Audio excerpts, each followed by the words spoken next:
ఆ రోజు ఉదయం తోమాల సేవలో స్వామివారికి అలంకారం చేసిన పుష్పాలన్నింటినీ సల్లింపు చేసేస్తాము. స్వామివారి పైన పుష్పాలు ఉండవు. తర్వాత స్వామివారి తిరువాభరణాలన్నీ కూడా తీసేస్తాము. స్వామివారికి బంగారు శంఖచక్రాలు, బంగారు కటిహస్తం, వైకుంఠహస్తం, స్వర్ణ యజ్ఞోపవీతం ఇవి మాత్రం ఉంటాయి. తిరుక్కోలం ఉంటుంది. మామూలు పీతాంబరం, పట్టు దోవతి కట్టుకుంటారు, పట్టు ఉత్తరీయం కట్టుకొని ఉంటారు.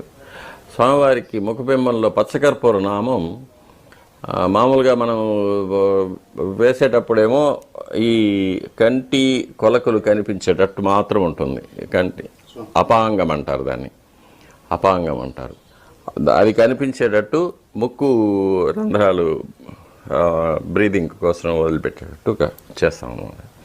గురువారం నాడు అది సగం సగం తీసివేసి స్వామివారి యొక్క నేత్ర కమలాలు కనిపించేటట్టుగా చేస్తాం. అది నేత్ర దర్శనం అంటారు.